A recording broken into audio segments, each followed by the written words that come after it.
நம்ம சேனல் பார்க்குற எல்லாருக்கும் வணக்கம். இன்றைக்கி பிகினர்ஸ்க்கான டிப்ஸில் என்ன பார்க்க போகிறோம் அப்படின்னா, நாட்டு கயிறுக்கு வைக்கிற சுங்கு பற்றி தான். இது துணியால் நம்ம வைக்கிற சுங்கு. நம்ம சேனலில் இது எல்லாத்துக்குமே வீடியோ போட்டிருப்போம். பார்க்காதவங்க நம்ம சேனலுக்குள்ளே போய் பாருங்கள். இன்றைக்கி நான் புதுசாக ஒரு நாட்டு சுங்கு ஒன்று தைக்க போகிறோம். பாருங்கள், ரோஸ் மாதிரியான ஒரு டிசைன். பாருங்கள், நம்ம எல்லா கலர்லையுமே ட்ரெஸ்க்கு மேட்சாக தைச்சி போடலாம். பாருங்கள் எவ்வளோ அழகாக இருக்குது பாருங்கள். இதுக்கு பார்த்தீங்க அப்படின்னா, துணி ஒரு சாட்டன் கிளாத்தோ இல்லை ஒரு சில்க் காட்டன் கொஞ்சம் வழுவழுப்பான கிளாத்தாக இருந்தால் நல்லாயிருக்கும். ஒரு 1/2 மீட்டர் அளவுக்கு நீளம் இருந்தால் போதும் துணி.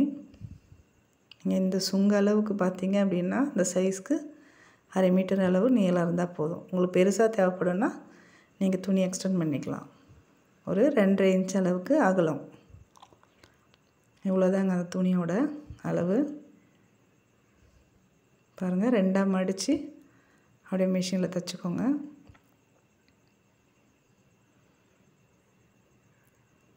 பிசர்லாம் எதுவும் மூடி தைக்க வேணாம், அப்படியே நீங்கள் வச்சு அடிச்சுக்கலாம்.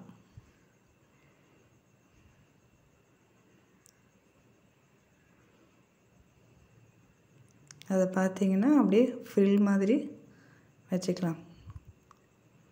பாருங்கள், ரொம்ப பெருசாகவும் ஃப்ரில் வைக்க வேணாம், ரொம்ப நெருக்கமாகவும் வைக்க வேணாம். ஒரு 1/2 இன்ச் அளவுக்கு சைஸ் இருந்தால் போதும் ஃப்ரில்லோட அளவு.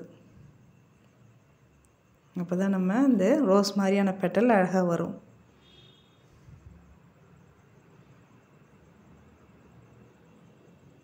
பாருங்கள், ஒரு 1/2 இன்ச் மட்டும் கேப் இருக்கிற மாதிரி அடிங்க.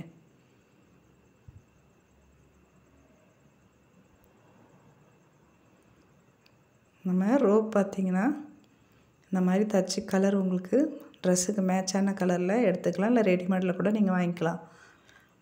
நானாக உங்களை தச்சு காமிக்கணுன்றதுனால இந்த த்ரெட் பைப்பிங் வைக்கிற த்ரெட்டை வச்சு நான் இப்போ தைக்க போகிறேன். பாருங்கள், அந்த பிசுறு பக்கமாக இந்த ரோப்பை வச்சு அப்படியே மூடி தைச்சிருங்க. மூடிட்டு நல்லா ஸ்ட்ராங்காக தைச்சிக்கோங்க. ஏன்னா நம்ம ரோப்பை இழுக்கும்போது அது பிச்சின்னு வரக்கூடாது.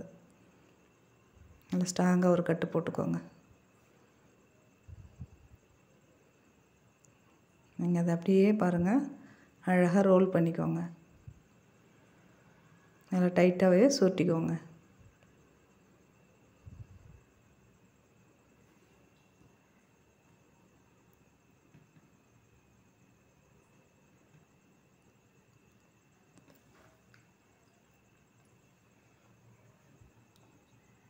அழகாக சுருட்டி எடுத்துகிட்டு நம்ம ஊசி நூல் கோர்த்து நல்ல ஒரு ஃபிட்டாக தையலை போட்டுக்கோங்க. பாருங்கள், கடைசியில் அந்த பிசுரை மூடி மடித்து வச்சுக்கோங்க. பிசுறு தெரியாமல் இருக்கும். பாருங்கள், டைட்டாக பிடிச்சிட்டு கையால் அந்த ஊசி நூல் வச்சு நல்லா 4 பக்கமும் துணியில் இறங்குற மாதிரி குத்தி எடுத்துக்கோங்க. இந்த பெட்டல்ஸ்லாம் பிரியாமல் இருக்கும் நம்மளுக்கு. இது மிஷினில் எதுவும் வச்சு அடித்து ஸ்ட்ராங் பண்ணுறதில்ல, நம்ம கையால் தான் இதை தைக்க போகிறோம். அந்த பெட்டல்ஸ் எல்லாம் ஸ்ட்ராங்காக இருக்கிற மாதிரி தையல் போட்டு எடுத்துக்கோங்க.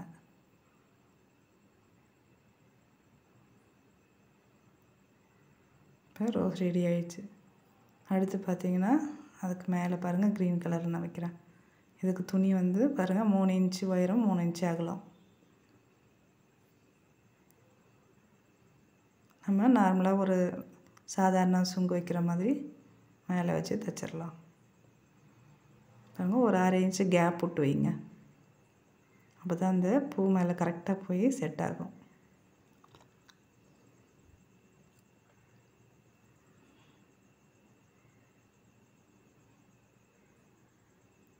தொடர்ந்து சுங்கு வகை நிறையா போடுறேன். தொடர்ந்து வீடியோவை பாருங்கள்.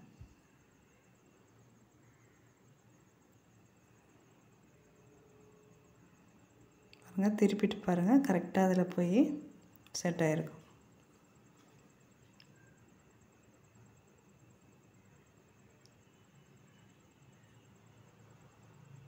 பாருங்கள், அழகாக ரோஸ் வந்துடுச்சு பாருங்கள். நம்ம எந்த கலரில் வேணாலும் ட்ரெஸ்ஸுக்கு மேட்சாக நம்ம வச்சுக்கலாம். இந்த வீடியோ பிடிச்சிருந்தா லைக் பண்ணுங்கள், ஷேர் பண்ணுங்கள், கமெண்ட் பண்ணுங்கள். மறக்காமல் சப்ஸ்கிரைப் பண்ணுங்கள். நம்ம வீடியோவை தொடர்ந்து பார்த்ததுக்கு ரொம்ப நன்றி.